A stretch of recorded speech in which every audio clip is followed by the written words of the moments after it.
did you see when you went to the crash site? So I saw two types of materials. One I can say looks like kind of metallic frog skin. And another... and this is on the ground at the crash site? Or do they have it in that's warehouses? Another thing. I have to tell you a little bit about how we came about this. Now, remember, this is the first book that I wrote about this. So I've written 2 books about it. And I wasn't a believer.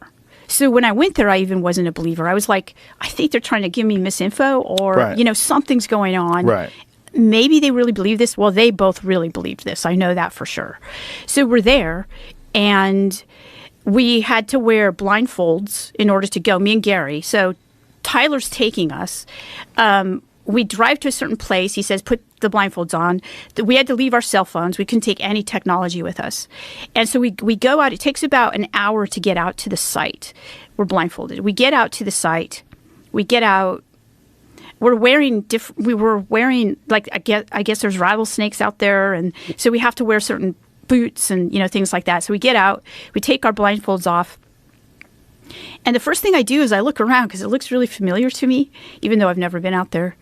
And Tyler looked at me and he said, looks familiar, doesn't it? And I said, yeah. And he said, it's you've seen it in the X-Files. And I was like, what? He goes, they had an insider on their team. And I honestly thought, okay, this actually fits into my research that, we learn everything we do about religion from media. Like, you want to know what, Moses looked like, you just watch, the 10 Commandments and things like that. Like, it's not true, of course, but that's how most people learn about their religions. And so this made me understand this is what's going on. It's like people are believing this through this, and then I'm coming to this, and I'm going to confirm that it indeed looks like this, and it is a crash site. It's just too weird for me, but, this is what I study, so I'm going to study. But that gets to your point, like, how did we get this stuff? So he actually did have metal detectors that were configured for specific types of metals that he had these built. Is there a scientific term for these particular types of metals? They're called metamaterials. Metamaterials. Yeah. What? I think that's just a fancy word for saying we don't know what this is. Mm-hmm. Frankly, because they're meta. Okay. Right? And they're layered in some sort of a way where it's like literally like atom upon atom.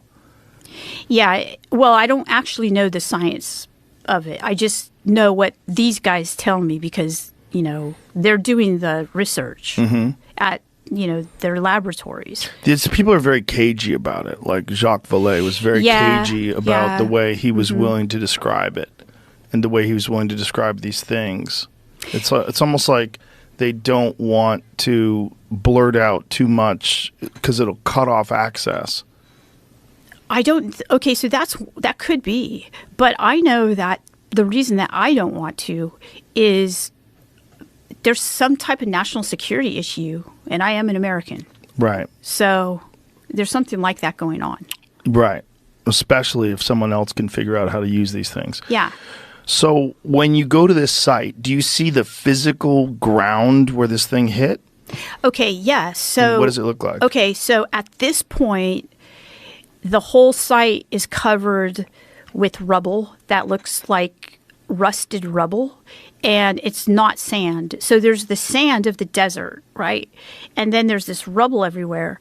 And I'm stepping on the rubble, and I'm kind of looking at it. And How big are these pieces? Well, this is all just like less gravel? than sand. Yeah, it's like gravel. It's like, and so I asked Tyler, what's this? And he said that after the government retrieved the crash and they didn't want anyone out here looking. So what they did was they dropped a bunch of tin cans out here in the 1950s, and these have disintegrated down into this rubble. And so I put that in my book because that's what he said. And when I put that in my book, the editor of my book said to me, you can't say this because it's ridiculous. And at the time, I was like, it is ridiculous, but this is what happened, and it's data. And even though we don't understand it now, and it seems ridiculous, we need to keep it in there. It doesn't seem ridiculous to me at all. Well, this is a person who absolutely, the editor, who absolutely doesn't believe in UFOs at all, but knows that I'm doing good work on a new type of religion, therefore is keeping the Oxford brand, Oxford University, straight and narrow.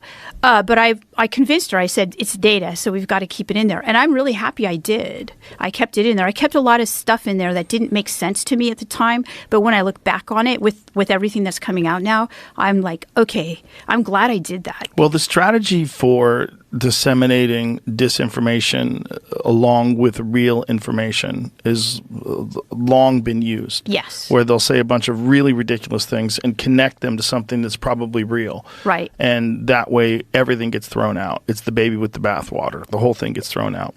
Totally. And if you have a site where they've picked up these anomalous metals that defy our understanding of metallurgy, and you're calling them metamaterials, and no one knows where the hell it comes from. What's the best way to confuse people? Well, just throw a bunch of regular metal everywhere. That's right. That's exactly right. Just throw tin cans. But we were out there all day. So we were out there for probably 10 hours. And I know, so at many points in the day, Gary and I would go aside and kind of confer without Tyler listening and saying, is this a setup, and so he goes, well, let's just try to find some stuff and I'll analyze it and I'll tell we'll tell you. So do you notice that the ground has been disturbed? Is there an indication that something hit there? Yes. So Tyler took us and showed us everywhere. Like, he's been a part of this retrieval site for like 40 years or so. And he knows the people that, like the original people and the story and everything like that. So he gave us a tour of the whole place.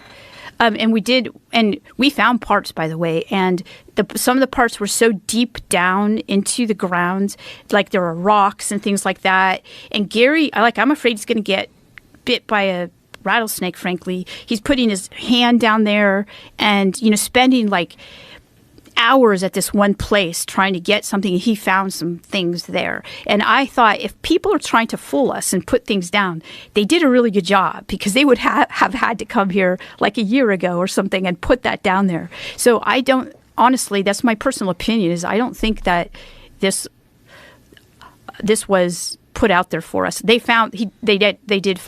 did find things. What's interesting to me is that after we found these things and we did all this kind of data collection and everything at the site, very much like anthropologists do, by the way, documenting what we found, when we found it, what it looked like and things like that, and putting into special containers. Then I was like, I don't want this. I don't want any of this stuff.